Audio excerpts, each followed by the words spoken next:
Sir Prasad గారు, రాజమండ్రి మాజీ MP Undavalli Arun Kumar YS Rajasekhara Reddy గారికి అత్యంత ఆత్మీయుడు, సన్నిహితుడు. ఒక సూచన చేశాడు జగన్మోహన్ రెడ్డి గారు. జగన్మోహన్ రెడ్డి గారు ఖచ్చితంగా అసెంబ్లీకి వెళ్ళాలి, అసెంబ్లీకి వెళ్ళకపోవడం చాలా తప్పు చేస్తున్నారు. ఇది వెళ్తారులేండి సార్, ఇంకా బడ్జెట్ సమావేశాలు ఉన్నాయి, ప్రతులు తీసుకుంటారు, బడ్జెట్లో దాని మీద తప్పట్లు కొట్టేదారు, 2 సార్లు గెరవ చేసి వస్తారు. ఏముంది సార్, 3 ఏళ్ళు చంద్రబాబు నాయుడు గారు అసెంబ్లీకి వెళ్ళలేదు, ఏమైంది? ముఖ్యమంత్రి వేయలేదు. జగన్మోహన్ రెడ్డి గతంలో కూడా అసెంబ్లీ నుంచి వాకౌట్ చేసి బయటికి వెళ్ళిపోయాడు, ఏమైంది? ముఖ్యమంత్రి వేయలేదు. ఎవరిని ఆపగలిగారు? అసెంబ్లీకి వెళ్తేనే ముఖ్యమంత్రి. కరోనా అనేది నేను వెళ్ళన్నాడు, జైలు వెళ్తే నేను వెళ్ళాను, ఆపారు వాళ్ళని ఎవరినైనా? ఏమైనా చట్టాలు అక్కడ విపరీతంగా ఏమైనా బిహేవ్ చేసాయా? ఇవన్నీ చరిత్రే కదా.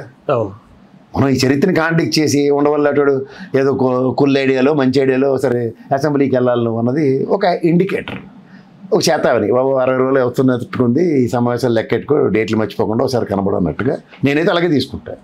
ఎందుకంటే వాళ్ళు ఇంటెన్షనల్గా పులివెందుల ఎమ్మెల్యే అని ఒక ఐడెంటిటీ క్రియేట్ చేసి దాని మీద అతనికి ఫోకస్ చేసి అసెంబ్లీకి వెళ్తే అవమానం చేద్దాం అన్నది ప్రెసిడెంట్ ఇన్వర్టెడ్ కామాలో ఉంది. ఉన్నప్పుడు ఎవరు జాగ్రత్త తీసుకోకుండా చూడండి, కాలేజీలో వాళ్ళు ర్యాగింగ్ నిన్ను కొడతారు అన్నప్పుడు ఖచ్చితంగా నా దగ్గర ఒక డిఫరెంట్ మెకానిజంతోనే నేను యూనివర్సిటీకి ర్యాగింగ్ చేస్తారని భయం అయితే ఉంది జగన్మోహన్ రెడ్డిలో. ర్యాగింగ్ అని నేను భయం అని నేను చెప్పను, కానీ ఇప్పుడు తెలిసి పెంకుల మించి నడుచుకుని వెళ్తారు, గాజు పెంకుల మించి తెలిసి వేడి నీళ్ళు చేయడతారా? Tit for tat already mechanism create చేసుకునేది. ఇప్పుడు ఇదే ఇష్యూ రేపు పొద్దున పులివెందులది మెడికల్ కాలేజీదే ఉంది, మన క్లియర్గా చెప్పింది అది ప్రైవేట్ చేయొద్దని, పీపీబీలు ఇవ్వద్దని 3 కాలేజీలు. ఆ ఇష్యూ రేపు పొద్దున్న అసెంబ్లీలో చర్చ అవుతున్నప్పుడు వెళ్ళాడు అనుకోండి, ఎలా ఉంటుంది? ఉన్నాయి అవకాశాలు లేకుండా ఉండవు. ఒక ఎమ్మెల్యే ప్రజాస్వామ్యంలో ఒక నియోజకవర్గం నుంచి 2,50,000 మంది ప్రజలు ఇచ్చిన ఆశీర్వాదానికి అతనికి విలువ విశ్వసనీయత లేదని తీసిపడేయడం చాలా సులువు అందరికీ బయట నుంచి మాట్లాడడానికి. బట్ ఏ నియోజకవర్గానికి ఆ ప్రతినిధిగా అతనికి ఉన్న ఆ టెరిటరీలో అతనే equal to chief minister, is a decision maker. అతను ప్రతిపక్ష నాయకుడు, 40% ఓటింగ్ ఉన్న పార్టీ, అతిపెద్ద పార్టీ కదా. అటు ప్రతిపక్ష పార్టీ కదా, మీరు కన్సిడర్ చేసినా చేయకపోయినా 40% ఓటు బ్యాంక్ ఉన్నాడు. ఓటు బ్యాంక్ నిలబడి రేపు పొద్దున మాట్లాడవలసిన టైం వచ్చినప్పుడు కోర్టు రేపు పొద్దున డైరెక్షన్ ఇచ్చింది అనుకోండి, as per constitution it is very clear, odd men ఒకడున్నా సరే అతనికి అపోజిషన్ స్టేటస్ ఇవ్వాలని. జరిగిన ఉదంతాలు కూడా ఉన్నాయి. అపోజిషన్ లీడర్ స్టేటస్ నేను అడగట్లే, అపోజిషన్ పార్టీ కింద దాన్ని రికగ్నైజ్ అయింది అనుకోండి కోర్టు వెరిడిక్ట్తో, ఖచ్చితంగా స్పెసిఫిక్ టైం ఇచ్చి తీరాలి. అప్పుడు మాడగలరా? ఆల్రెడీ ఆయన పెడుతున్న ప్రెస్ మీట్ విత్ స్టేటస్ ఇచ్చారు, ఎవడో ఈ రోజు దాకా తిరిగి రిప్లై అవ్వట్లేదు. ఎవడును గమనించారా మీరు? మరి అసెంబ్లీ వేదికగా కనుక ఈ చర్చ లేచింది అనుకోండి, ఏ సబ్జెక్ట్ అయినా ఎక్కడ ఉంటారు వీళ్ళు? అంచేత కత్తికి 2 పక్కల పదునుందో లేదో చెక్ చేసుకోకుండా ఒక పక్క పదునుంది కాబట్టి దీంతో నేను తగ్గొట్టేసుకోగలను అన్నప్పుడు రెండో పక్క పదును వాడే సామర్థ్యం అవతల వ్యక్తుల దగ్గర ఉందో లేదో చూసుకోగలగాలి. ప్రజాస్వామ్యతంగా గెలిచిన ప్రతి ఒక్కరి దగ్గర కత్తి ఉంటుంది. అది 2 పక్కల పదునుందో ఒక పక్క పదునుందా? 124 ఉన్నప్పుడు మా పదును 2 పక్కల ఉందని చెప్పి కత్తిసాం చేస్తారనుకోండి, యువతలోడు షేర్ ఖాన్ అనుకోండి, అదేం సినిమా రామ్ చరణ్ది, 100 మందిని ఒక్క చేత్తో ఎదుర్కొనే సామర్థ్యం ఉన్న షేర్ ఖాన్ అనుకోండి. కరెక్ట్. అంటే వీళ్ళు కూటమి కింద వెళ్ళి అతను ఓడగొట్టారు కదా, కూటమిని ఎదుర్కొనే సామర్థ్యం అతని దగ్గర ఉండబట్టే కదా గెలిపోరు చావు. ఇంకో ఇది కూడా చెప్పారు సార్. అసలు నేను ఉండవల్లి గారు ఒకడు, పవన్ కళ్యాణ్ గారు సార్ ఒక నిమిషం, మీరు ఉండవల్లి గారు ఒకడు, తర్వాత ఈ జయప్రకాష్ నారాయణ ఒకడు, మా జేడి లక్ష్మీనారాయణ గారు ఒకరు, నెక్స్ట్ ఇప్పుడు ఈ మధ్యన కొత్తగా ఎల్వి సుబ్రహ్మణ్యం, ఇలాంటి వాళ్ళు ప్రవచనకర్తలు. అలాగే ఈయనతో పాటు ఇంకో ఆయన ఉన్నారు, మాజీ చీఫ్ సెక్రటరీ గారు, బయటకు వచ్చి బ్రహ్మాండంగా కబుర్లు చెప్తారు. కానీ ఒక్క జీవితంలో వాళ్ళు డిసెంట్ నోట్ రాశారంటే తల్లితో డిసెంట్ నోట్ రాసింది మాత్రం ఉండదు. కానీ వీళ్ళు అడ్మినిస్ట్రేషన్ ఎలా చేయాలో, ఈ ముఖ్యమంత్రి ఏడు చేయాలో, ఆ ముఖ్యమంత్రి ఏడు చేయాలో, ఒకడేమో 8 మంది దగ్గర పనిచేసిన ముఖ్యమంత్రి దగ్గర పనిచేసిన స్టేట్మెంట్ ఇస్తుంటారు. నేను వీళ్ళందరికన్నా జలగం వెంగళరావు గారిని చూశాను. నాకు అసలు ఏం తెలీదు, అడ్మినిస్ట్రేషన్ ఐఏఎస్ బ్యూరోక్రాట్స్ మీరు నడిపించండి అని ఆయన లేటోనే సంఖ్య నాకు పెట్టేశారు. అంచేత వీళ్ళందరితోనూ ఎలా ఉంటాయంటేనంటే ఒక్కొక్క ఏరాలో మినుగుడు పురుగుల్లో వెలిగిన కొన్ని బల్బులు ఉంటాయి. అలా ఉండవల్లి గారు రాజశేఖర రెడ్డి గారి ధర్మం అని 2 ఏరాలు వెలిగెళ్ళు. తర్వాత ఇవన్నీ ఏంటంటే కిరణ్ కుమార్ రెడ్డి బ్యాచ్ అంటాం మేము. మనందరినీ నట్టేట ముంచి మన జీవితాలు భ్రష్టు పెట్టించిన పరిస్థితి క్రియేట్ అవ్వడానికి కర్త కర్మ క్రియ ఎవరంటే ఒకడు ఉండవల్లి, ఇంకోటి పురంధేశ్వరమ్మ, కిరణ్ కుమార్ రెడ్డి, ఈ బ్యాచ్. వీళ్ళని మనం టాలరేట్ చేస్తే మనకన్నా జడ్డి వేదాలు ఎవరు ఉండరు. ఎందుకంటే వీళ్ళు బయటకు వచ్చిన తర్వాత తగిలించి తమాషా చూడడంలోనూ, తర్వాత మా చాగంటి కోటేశ్వరరావు గారిలో ప్రవచనాలు చెప్పడంలో శుద్ధహస్తులు దిట్ట, మార్గదర్శిని ఎత్తికేసాడు, ఏడు తేల్చాడు ఇప్పటికి తెలీదు. అలాగే విభజన మీద కోర్టులో కేసులు తోటకూర అన్నాడు, ఏడు చేసాడు ఇప్పటికి తెలీదు. కానీ భూమి ఆకాశం ఏకవైపు కబుర్లు మాత్రం చెప్తూ ఉంటాడు ఆయన, అవి వినాలి మనం అంతే. అంచేత మీరు అలాంటివి చెప్పి ఈ తర్వాత ఈనాడుడేమో నా పేపర్ వాడు చదవడని రాసే వార్తలు ఇలాంటివన్నీ తలకమాలిన వార్తల కింద తీసి అవతల పెట్టండి. జగన్మోహన్ రెడ్డి అనే వ్యక్తికి సలహాలు ఇచ్చేసే అంత సామర్థ్యం ఉంటే, నేను గతంలో సభాహారి గారిని చూశాను, ఈయన్ని చూశాను, సాయి ప్రతాప్ గారిని చూశాను, ఇలాంటి వాళ్ళందరూ నాకు తెలుసు. వ్యక్తిగతంగా కూడా నేను వాళ్ళతో మాట్లాడే అంత సామర్థ్యం ఉండేది నాకు. కానీ వాళ్ళందరూ చెప్పిన సారాంశం ఏంటి, జగన్మోహన్ రెడ్డికి ఎవరూ చెప్పలేరని విషయం మీకు తెలిసి ఏడు చెప్పేస్తున్నారు మీరు. ఆయనది ఒక పంధా ఉంటుంది, ఒక్కొక్కడిది ఒక్కొక్క పంధా ఉంటుంది. రాజకీయంలో నేను నా పంధా ఇలా ఉంటుందని చేసే రాజకీయంకి అతను ఇప్పుడున్న రాజకీయాలకి అతీతుడు జగన్మోహన్ రెడ్డి. కాబట్టి చూసుకోండి మీరు, అందరూ ఒక డైమెన్షన్లోనూ ఎవరిని ఎలా మట్టేసి ఎలా రాజకీయాలు చేద్దాం అంటారా, అతను ఎవడు మట్టాడు, ఎవరిని రూపాయి తినకుండా అతని పైన అతను చేశాడు. ఆలోళ్ళు మట్టేశారు, ప్రజలు మట్టేశారు అతన్ని. అవునంటారా కదంటారా? అంటే ప్రజలు ఎట్లా మట్టేశారని ఎట్లా చెప్తాం? ఏమి 60% ఓటు వేయలే కదా అతనికి. ఓటు వేయలేదంటే ఆయన పరిపాలన నచ్చలేదు కాబట్టి ఇంకోటి. నేను అదే చెప్తున్నాను సార్, అతని పరిపాలన అతని అనుభవంతో చేసాడు. నాకు తెలిసి అది సంక్షేమాలు. నేను ఒక పీటర్ సార్ అని ఒక ఐఏఎస్ ఉండేవాడు బ్యూరోక్రాట్, 5% ఏమంటారు పీటర్ గారు, ఆయనతో ఒకసారి మాట్లాడుతున్నప్పుడు ఆ సంభాషణలో నాకు చెప్పాడు, 5% కనుక సంక్షేమం గ్రౌండ్ అయితే బావ్ అనాలి, 10% కనుక రీచ్ అయితే మిరాకిల్ రా ప్రసాద్ అన్నాడు ఆయన.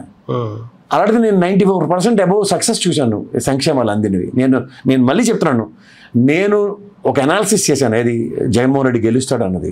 చాలామంది ఈ రోజుకి కూడా దాని మీద నేను తిట్లు తింటున్నాను. కానీ నేను సంక్షేమం ఎవడైతే తీసుకున్నాడో వాళ్ళందరిదే నేను అనాలిసిస్ చేసుకున్నాను నియోజకవర్గాల వారికి. ఆ రోజు నేను సక్సెస్ రేషియో చూసే నా విశ్లేషణ ఉంది. అంతేకాని జగన్మోహన్ రెడ్డి అడ్మినిస్ట్రేషన్ ఇవన్నీ తర్వాత విషయం. సో అడ్మినిస్ట్రేషన్ ప్రాస్పెక్ట్లో కూడా మీరు జాగ్రత్తగా గమనిస్తే ఒక 10 ఫిషింగ్ హార్బర్లు, 10 ఫిషింగ్ ల్యాండర్ సెంటర్లు, 3 పోర్ట్లు, 17 మెడికల్ కాలేజీలు, అలాగే ఒక క్షేత్రస్థాయిలో 2200 మంది ప్రజలకి ఒక సచివాలయం, ఒక ఆర్బీకే సెంటర్, ఒక విలేజ్ క్లినిక్, నాడు నేడు స్కూల్ పరివర్తన, వేలాది స్కూళ్ళు పరివర్తన. ఇంకేం చేయాలి అంతకని? ఆరోగ్యశ్రీ 25 లక్షలతో ప్రతి ఒక్కరికి సంక్షేమానికి, కరోనా పాండమిక్ లాంటి దాంట్లో ఒక్కడికి కష్టం రాకుండా పౌష్టికాహారం అందించిన విధానం, వ్యాక్సినేషన్ ఇచ్చిన విధానం, ఇవన్నీ నేను కాదు, జాతీయ గణాంకాలే కృష్ణగిరికి చెప్పినాను ఫేవర్ ఆఫ్ ఆంధ్రప్రదేశ్.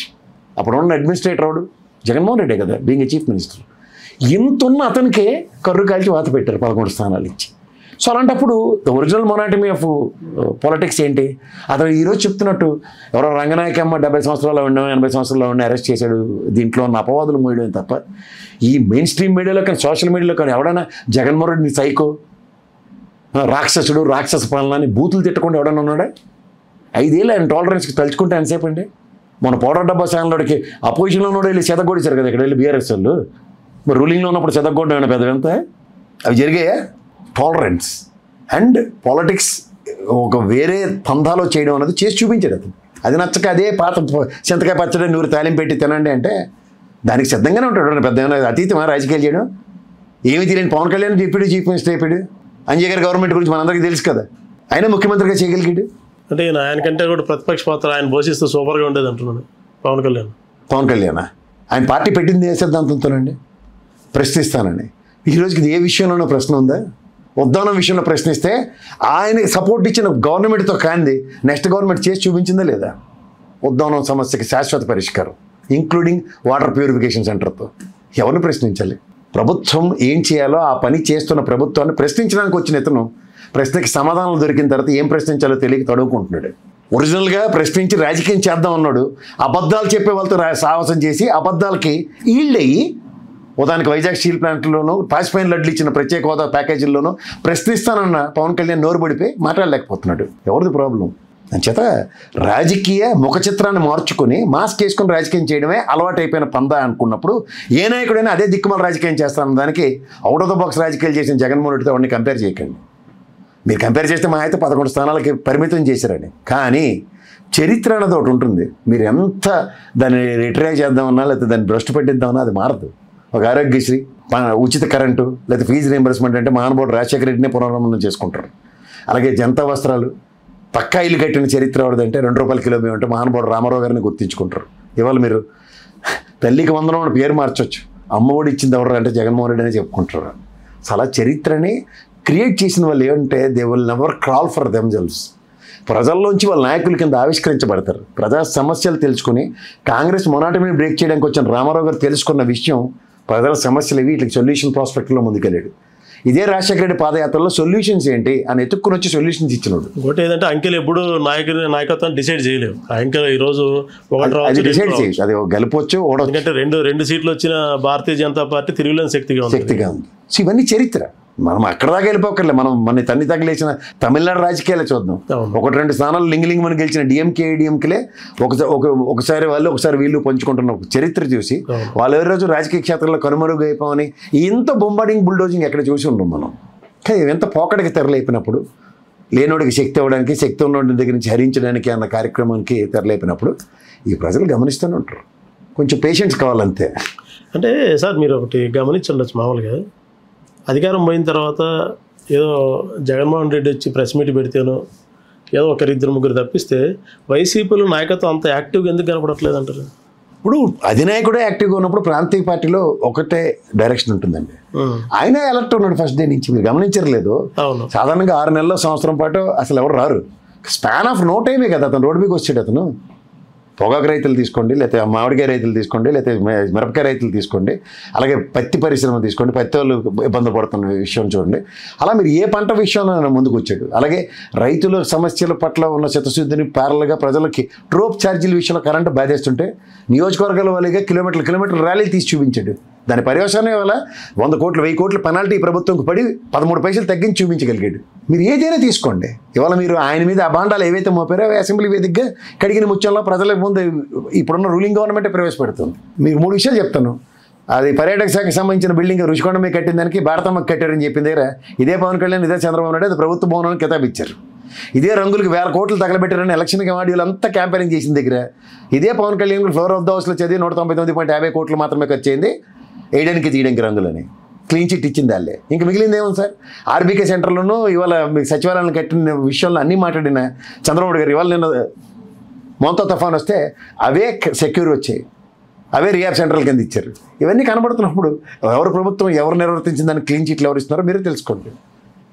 అంతకనే ఇంకెళ్ళే ప్రజలు ప్రజాస్వామ్యంలో ఏం చేశారన్నది వాళ్ళ కళ్ళ ముందు వాళ్ళ ప్రాంతంలో ఒక ప్రభుత్వం చేసింది కనబడుతుంది. ఇప్పుడు గవర్నమెంట్ స్కూల్ అంటాం, గవర్నమెంట్ హాస్పిటల్ అంటాం, కలెక్టర్ గారి ఆఫీస్ అంటాం. ఇవన్నీ ఎవడాయంలో కట్టారో, ఎవరి ముందు కనబడ్డాయో, నా ముందు నేను నా ఊరు వెళ్ళినప్పుడు ఏమున్నాయో, నేను చదువుకున్న నా స్కూల్లో ముందు నాకు కనీసం బాత్రూమ్ వసతి లేదు, మంచినీళ్ళు తాగడానికి వసతి లేదు. ఈరోజు ఎలాంటి పౌష్టికాహారం వస్తుంది? నేను చిన్నప్పుడు చదువుకున్న స్కూల్లో మా అయితే వారానికి ఒకసారి రోజు ఒక బ్రెడ్ను గ్లాస్ పాలు ఇచ్చేవారు. మా ఇంటి నుంచి గ్లాస్ పట్టుకెళ్ళి తాగితే ఉదంతాలు నాకు తెలుసు. అలాంటిది ఇవాళ పౌష్టికాహారం స్కూల్లోనే ఇస్తున్నారు. ఎడ్యుకేషన్ సిస్టమ్స్ విత్ కంప్యూటరైజేషన్ అన్నట్టు దాన్ని ఏమంటారంటే డిజిటల్ స్క్రీన్స్ పెట్టి దాని మీద చదువు చెప్తున్నారు. ఈ పరివర్తన చెందిన స్కూల్స్ చూసి నా విలేజ్ క్లినిక్లో ఎంతమందికి ఆరోగ్య పరిరక్షణ జరుగుతుందో చూసాం. డాక్టర్ కాన్సెప్ట్ని ఏ విధంగా ఎంజాయ్ చేశారో ప్రజలు తెలుసు. గెలిపోవటం మీరు అన్నట్టు అది నిజంగా అది కొలబద్ద కాదు. ప్రజాస్వామ్యంలో ఒక ప్రభుత్వం ఒక మార్క్ ఎలా క్రియేట్ చేసింది అన్నది శాశ్వతంగా కనబడదు. అంతకన్నా ఇంకెళ్ళదు. హలో, తెలుగు రాజ్యం ఛానల్ చూస్తున్నారా?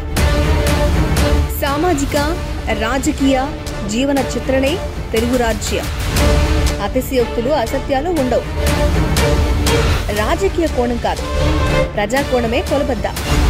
తెలుగు రాజ్యం వీక్షణ మీ ఉత్తమ అభిరుచికి నిదర్శనం.